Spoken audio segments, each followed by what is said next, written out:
Hoje eu vou dar um nó na cabeça de vocês, mas esse nó ele pode ser desatado quando você tem conhecimento da verdade, quando você entende determinadas terminologias utilizadas na palavra, quando você tem a revelação, quando você não tem mais o véu sobre o seu entendimento.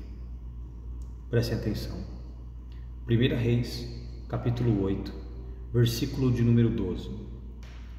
Então falou Salomão, o Senhor, aqui em referência a Deus, porque consta o tetragrama, disse que habitaria nas trevas. Então olha só, Deus disse a Salomão que habitaria nas trevas. 1 Timóteo 6, versículo de número 16. Aquele que tem ele só a imortalidade e habita na luz inacessível. Peraí, mas Deus disse a Salomão que habitaria nas trevas. E agora, quando Paulo fala do Deus Pai, do Senhor Yeshua, diz que ele habita na luz inacessível. Será que há contradição? Ou tem um mistério aí a ser desvendado? Aquele que tem ele só a imortalidade e habita na luz inacessível, a quem nenhum dos homens viu, nem pode ver, ao qual seja honra e poder sempre eterno. Amém. Então, nenhum dos homens viu, nem pode ver. Beleza? Vamos lá. Êxodo.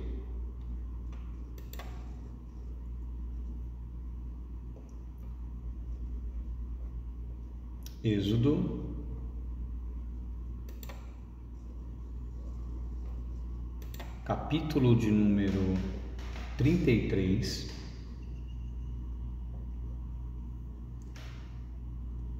versículo 21 em diante. E disse mais o Senhor: Eis aqui um lugar junto a mim, aqui te porás sobre a penha, e acontecerá que quando a minha glória passar, pôr-te-ei numa fenda da penha, e te cobrirei com a minha mão até que eu haja passado. E havendo eu tirado a minha mão, me verás pelas costas, mas a minha face não se verá. Vamos repetir isso aqui? E acontecerá que quando a minha glória passar, versículo 22, pôr-te-ei numa fenda da penha, e te cobrirei com a minha mão, até que eu haja passado. E havendo eu tirado a minha mão, me verás pelas costas, mas a minha face não verás. Certo? Só que 1 Timóteo 6,16, aquele que tem ele só a imortalidade e habita na luz inacessível, a quem nenhum dos homens viu, nem pôde ver, ao qual seja honra e poder sempre eterno. Amém. Moisés era homem.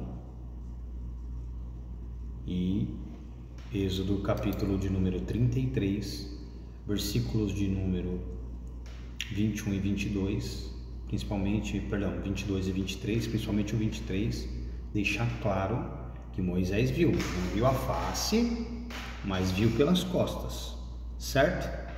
É isso mesmo? Viu, não viu? Só que tem um porém.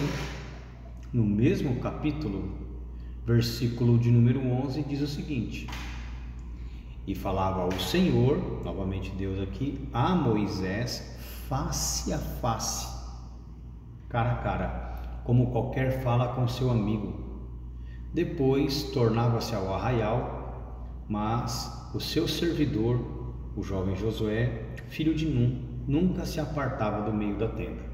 Então Moisés falou face a face com Deus, mas nunca viu a face de Deus.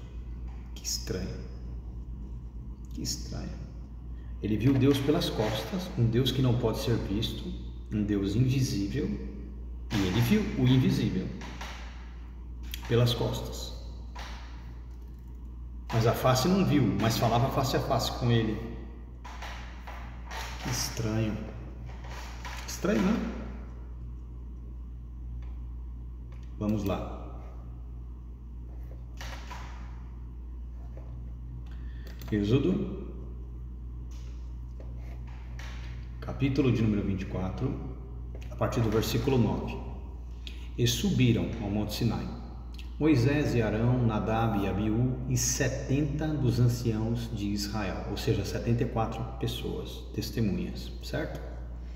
E viram o Deus de Israel, e debaixo de seus pés havia como uma pavimentação de pedra de safira que se parecia com o céu na sua claridade. Porém, o Deus de Israel não estendeu a sua mão sobre os escolhidos dos filhos de Israel, mas viram a Deus e comeram e beberam. Só que o apóstolo Paulo diz a respeito do Pai do Senhor Yeshua, 1 Timóteo 6,16, que ele só tem a imortalidade, habita na luz inacessível, a quem nenhum dos homens viu, nem pode ver, ao qual seja honra e poder sempre eterno. Amém. E ainda no capítulo 1, versículo 17, ele diz o seguinte, olha: ao Rei dos séculos imortal, se referindo a Deus, o Pai do Senhor Yeshua, invisível, ao Deus único, sábio, seja honra e glória para todos sempre. Amém. Ao Rei dos séculos, Deus, imortal, invisível, ao Deus único, sábio, seja honra e glória para todos sempre. Amém. E agora? Moisés,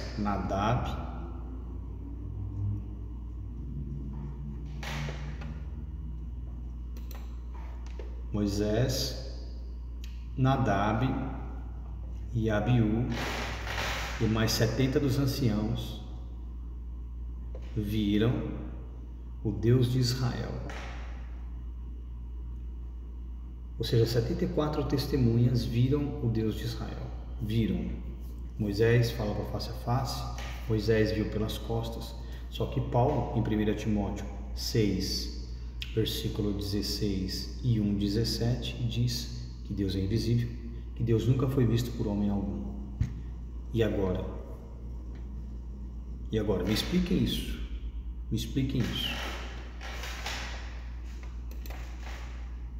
Continuar aqui, tá? Vamos lá. Êxodo 19, 11.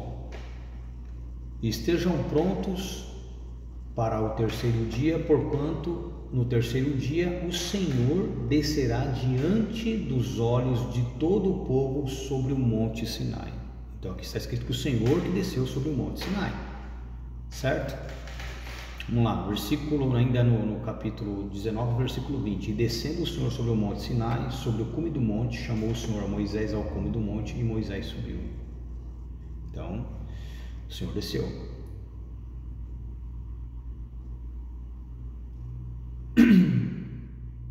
Então o Senhor desceu sobre o monte Sinai, certo?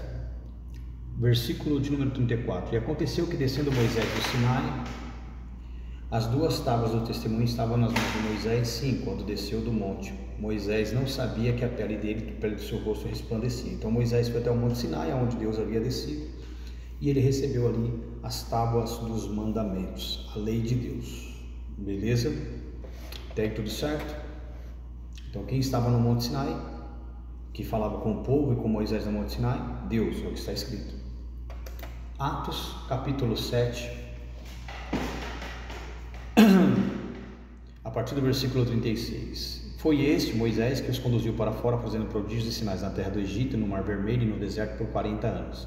Este é aquele Moisés que disse aos filhos de Israel: o Senhor vosso Deus levantará dentre vossos irmãos um profeta como eu, se referindo a Yeshua, a ele ouvireis.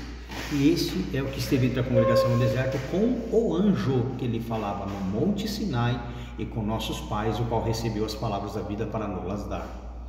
Atos 7:53. Vós que recebestes a lei por ordenação de anjos, aonde foi isso? No monte Sinai, e não a guardaste. Então quem estava no Sinai? Era Deus ou vários anjos? E aí? E agora? Quem que estava lá? Entenderam?